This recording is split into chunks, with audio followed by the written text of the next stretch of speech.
Sebelum kita mulai membahas topik pada video ini, perlu saya kemukakan bahwa saya bukan orang yang tahu segalanya, tapi saya senang mencari tahu banyak hal, termasuk hal yang akan saya bagi dalam video ini.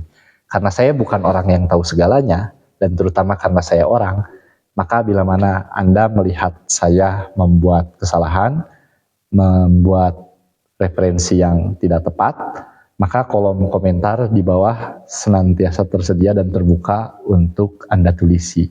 Silahkan koreksi melalui kolom komentar. Saya sangat tertarik dengan ide-ide yang muncul dalam lintasan sejarah, dan karenanya saya juga tertarik pada sejarah itu sendiri. Bila mana Anda juga penggemar sejarah atau penyuka sejarah, juga orang yang belajar sejarah, Anda tentu tahu bahwa pembabakan sejarah itu hanya terdiri atas dua bagian besar, masa prasejarah, baru kemudian masa sejarah. Dan setiap bangsa atau setiap peradaban itu memiliki perbedaan dari kapan dimulainya masa sejarah. Apa parameternya? Biasanya parameter yang digunakan adalah kapan mulai dituliskan. Jadi kapan tulisan mulai muncul, maka ketika itulah peradaban dianggap memasuki masa sejarah. Maka kita bisa lihat India itu sudah memasuki peradaban sejarah sejak zaman Weda, atau hampir 4.000 tahun atau 5.000 tahun sebelum Masehi. Tapi Indonesia baru memasuki masa sejarah pada abad keempat Masehi. Abad keempat Masehi dari tanggal yang terlihat pada sebuah prasasti di Kutai. Jadi prasasti Kutai yang menceritakan tentang kerajaan Kutai. Nah, ada hal yang sangat menarik dari fakta bahwa Indonesia, atau dalam hal ini hampir seluruh penduduk di Asia Tenggara, mungkin penduduk di Kepulauan Nusantara dan sekitarnya, itu mulai memasuki masa sejarah pada masa yang mungkin tampak seperti terlambat. Kemudian ada banyak teori-teori lain yang mencoba memberikan justifikasi, dalam tanda kutip ya, justifikasi. Karena ini bisa jadi benar ya. Misalnya bahwa karena tradisi lisan bangsa Indonesia itu lebih kuat daripada tradisi tulisannya. Dengan kata lain kan berarti orang Indonesia tidak senang menulis. Nah, apakah itu benar atau tidak? Ya, saya juga tidak tahu. Tapi memang sekurangnya di sini yang ingin saya soroti adalah bagaimana budaya literasi berjalan dalam masyarakat Indonesia sejak era awal sejarah sampai masa sekarang.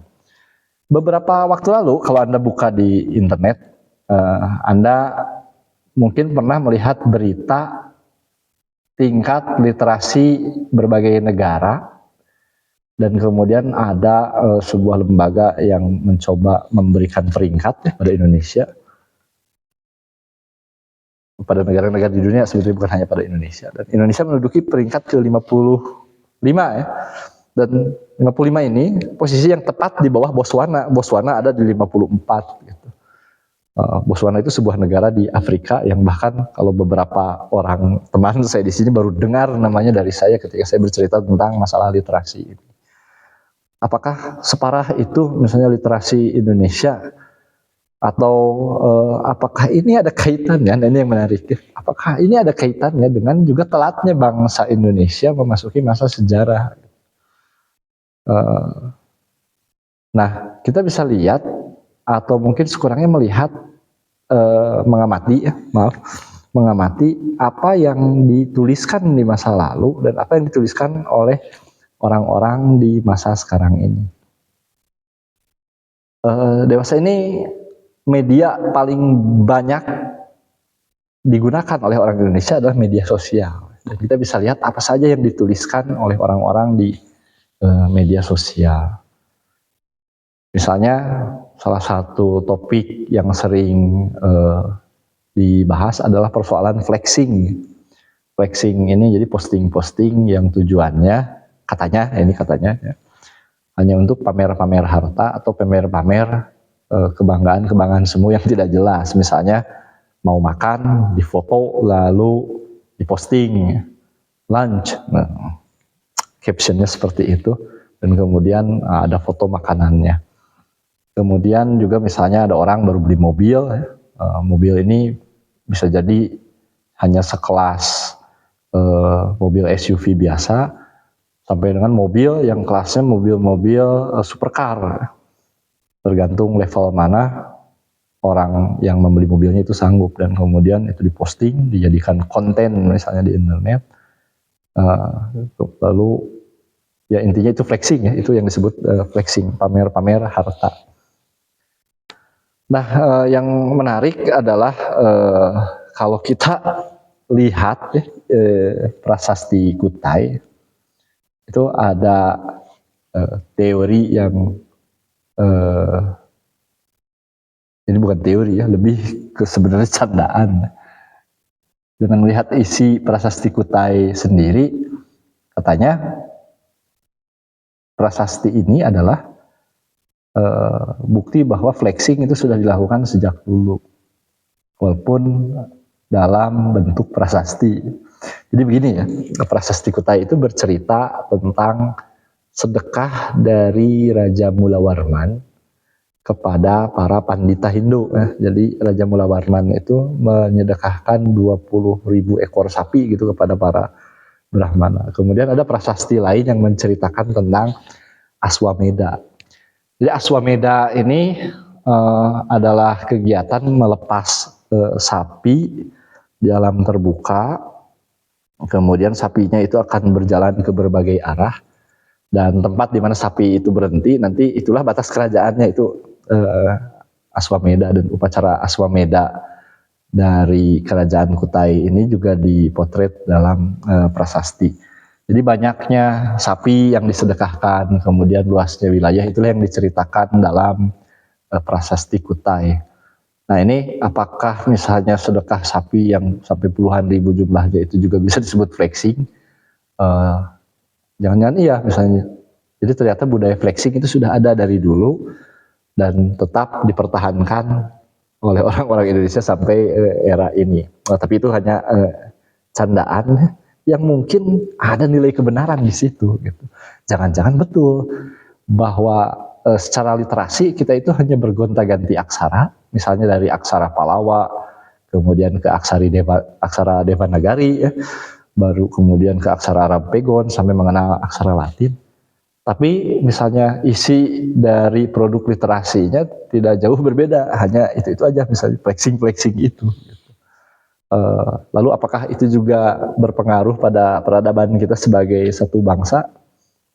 Ini menarik ya sebenarnya untuk dicermati gitu kalau menurut saya. Karena saya orang yang punya keyakinan bahwa maju mundurnya satu peradaban itu sangat berkenaan erat dengan literasi. Misalnya begini, bagaimana pada abad ke-8 sampai dengan abad ke-10, misalnya dinasti Umayyah dan dinasti Abbasiyah memerintah dan berjaya di semenanjung Arab sampai dengan Afrika Utara, itu juga ditunjukkan salah satu parameternya itu dengan banyaknya buku yang diproduksi di era tersebut. Ya. Sampai-sampai karena penulis-penulis di zaman tersebut terlalu produktif, maka bukan hanya menulis ide-ide, tapi juga menerjemahkan banyak ide-ide dari era Yunani kuno, ya. Termasuk filsafat Aristoteles, itu diterjemahkan ke dalam bahasa Arab pada era tersebut. Nah, dan inilah yang membuat Umayyah dan Abbasiyah maju dalam peradaban mereka. Jadi saya punya keyakinan pribadi seperti itu. Dan isi dari buku-buku itu tentu bukan soal flexing-flexing gitu, tapi lebih ke bagaimana ilmu pengetahuan di era tersebut dikembangkan. Maka lahir ya kitab-kitabnya Ibnu Hazm, kemudian Al-Khawarizmi, Ibnu Sina, dan lain-lain yang kemudian juga memberikan sumbangsih besar pada ilmu pengetahuan modern. Nah, lalu apa hubungannya misalnya dengan peradaban Indonesia? Bangsa Indonesia juga mulai masuk Islam itu sejak abad ke-7 ya, sejak Rasulullah Shallallahu Alaihi Wasallam masih hidup. Namun apakah spirit kecintaan Islam pada ilmu pengetahuan itu juga terbawa ke sini? Nah ini yang mungkin perlu kita lihat bersama ya. Kalau melihat fakta bahwa flexing di zaman Kutai Kartanegara itu, di zaman Yupa-Yupa yang ditemukan di Kutai itu juga bayang-bayangnya atau refleksinya masih ada sampai dengan zaman sekarang.